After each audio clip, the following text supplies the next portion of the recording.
Tongi e tangare hu tawa ki mutahuna. Koi tenga mokapū, rongo mai whenua, rongo mai tere. Koi tamo wainuku, koi tamo wairangi. Koi tamo ruruhau o papatūnuka. O reira, e koe mā kōro mā, rauranga tera. O te hui hui mai nei. Tēnā kōtau, hokomena tai, merong. So just to start, I bring a blessing from my ancestors to the ancestors of this land, and also greetings to us the living. I've really enjoyed this morning's case study presentations, and it occurred to me these presentations is what I imagine it would be like at a speed dating. You've got sort of 12 minutes to, well actually it's probably not as much pressure because I've only got to impress you with my presentation, not with how wonderful I am, so I'll do my best anyway. I'm going to talk to you about something that's very dear to my heart, about my Moriori people and what we're doing to revive, preserve and protect our culture, identity and heritage. For those of you who aren't familiar with Rekohu, or the Chattam Islands as it's now known, it's 800 kilometres east of New Zealand. That gives you some indication there, just where we are. Although it's not to scale, it's actually quite a distance, 500 miles or 800 kilometres. Just a brief history about my people. We were the first to settle these islands some 1,000 years ago. Came from eastern Polynesia, very similar origins to Maori tribes in New Zealand, but we developed and evolved our own culture and way of life on Rekohu, and in particular developed a covenant of peace that Moriori have observed for over 600 years, an unbroken covenant of peace. And in we've been colonised twice by Europeans and secondly by Maori, and we held fast to our covenant of peace, and as a result my ancestors were slaughtered and enslaved, lost their lives, their land, and then eventually we lost our identity because it was taught in the history books in New Zealand that Moriori didn't exist, or that we were an inferior people. But what actually the myth was, or why it was promulgated, was to justify Europeans coming and displacing Maori from New Zealand, because the myth was that Maori had come and displaced Moriori. But we were and are the indigenous peoples of the Rekohu, or Chattam Islands. And our cultural renaissance began back in 1980. I set out here the case study objectives, but in brief, it's essentially to look after as kaitiaki, as guardians of our taonga, our cultural treasures, to do the right thing, to do it ethically among ourselves and with external researchers and institutions for the benefit of present and future generations.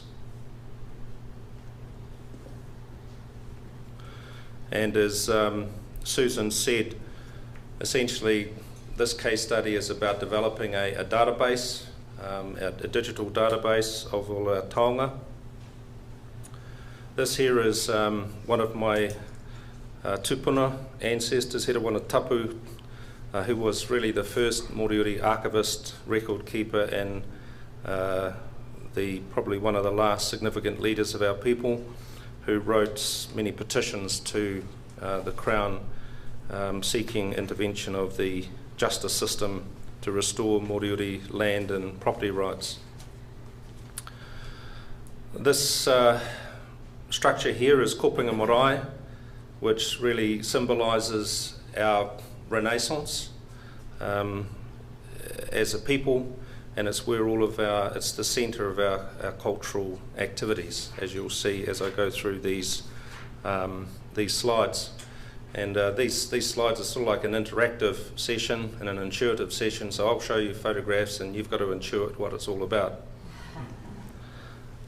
The 5 sides is based on the basalt columns where our people made their adzes and tools, And the arms going out the side is like the rako momori, the ancestral figures that our people carved on living trees.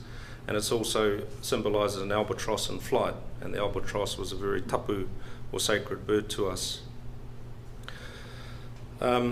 So this montage of photographs just demonstrates that we are learning about the land by going out and being on the land.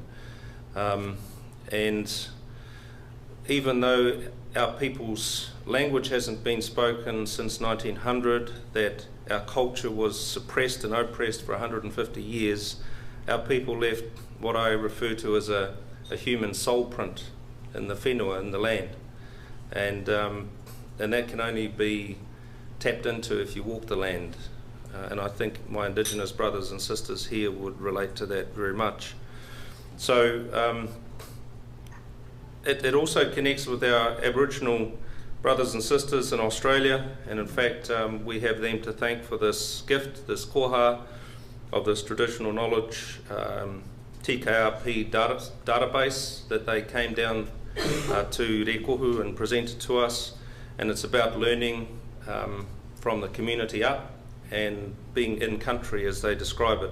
So this is an elder here from the Kuku Thaipan clan, and Victor Stephenson from northern Queensland. Victor was absolutely amazed when we took him out doing our customary fishing.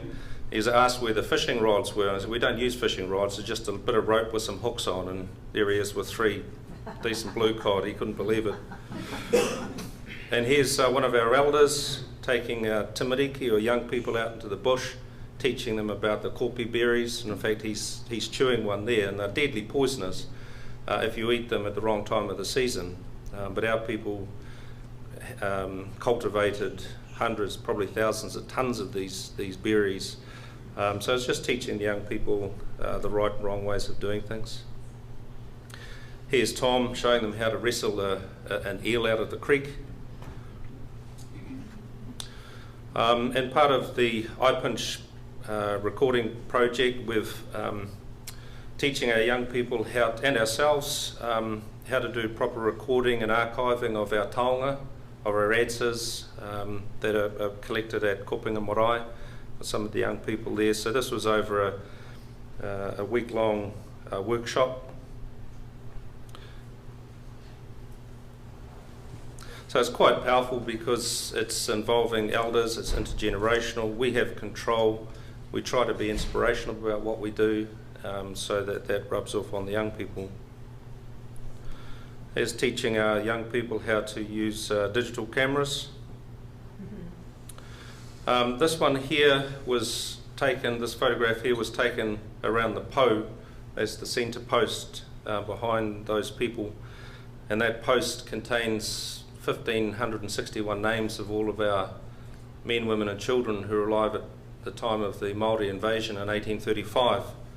And the original list of names was sent by Hirawana Tapu to Sir George Grey in 1862, and the original list had 2 crosses beside the names of those who had been killed and eaten, and 1 cross beside the names of those who had died.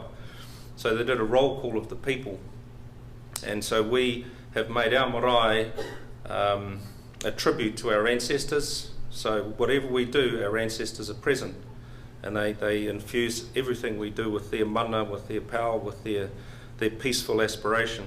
This here is that woman there is the Minister of Education, and for the last 4 or 5 years we've been working on writing or rewriting school journals to put the Moriori historical record straight. Those journals were formally launched at Kopinga Marae in March of this year, and those journals have now gone out to every school in the country. So now new generations of New Zealand children will grow up understanding and learning the truth about Moriori, as opposed to the myths that they were taught for 4 or 5 generations. And these are photographs of students from Rekohu and Rangiodia, Pitt Island, and their teachers. And the journals help to tell their stories as children growing up on the island. I next want to talk a bit about the kopi groves, what we call the carvings on the tree, or rako momori. They're etchings that our ancestors made into living trees. They symbolised an ancestor who had passed on, and that tree became a portal between the living and the afterlife. So very sacred groves, and there were literally thousands of these groves around Rekohu back in the day. But many of the trees are now starting to die because of a number of factors. One of them is a fungal rot, starting from the top of the tree and works its way down. And you can see on the left, this is the carving, and then 10 months later, it's like that. So the tree has gone from being a solid, strong tree with firm bark to, if you push your finger, it'll go straight through that bark. So we had to do something pretty radically, and after a lot of consultation and debate and discussion, we decided that these at-risk trees had to come out to preserve those ancestral figures. So this is part of the rescue team. One of the things I think George wanted us to talk about is what are the challenges that we face. And one of the challenges that Moriori face is that there is still opposition to the Moriori Renaissance. And this is symbolised by someone earlier this year attacking that carving with a machete. You can see the eyes have been chopped at. Here's a Moriori descendant with an ancestor. Within several weeks, you can see the Shirley pointing to 2 marks there, are bullet holes. So these are the challenges that we face. There's just one of the things that we've been doing is scanning these carvings to get a 3D digital image. There's the scanner in operation, and this is the result. So you get a 3D version of it, and you notice in the scan what you don't with your naked eye. So it brings up different aspects of that figure, and you can turn it and look at it from different. And we're going to start reviving the art of recarving trees. Also scanning images of getting the young people to scan. This is my grandfather's grave, Tommy Solomon. He was the last known Moriori of full blood. And just to finish off with some pictures of Rekohu. So you think it's a little island out there in the Pacific, but it's actually a lot larger than what people think. And it's an island of many different landscapes, as you'll see. These are the basalt columns. It's also, in the northern part of the island, there's a lot of volcanic peaks, offshore islands, and this is where my heart is, at Manukau. This is where Susan and I live. You can just see a little seal jumping out of the water there. And at low tide, the water goes off those reefs. You can go and gather paua, which is a delicacy. It's like an abalone. And this is sunrise at Kopinga Marae. I think that's my 12 minutes. Beautiful. So I'm happy to answer any questions.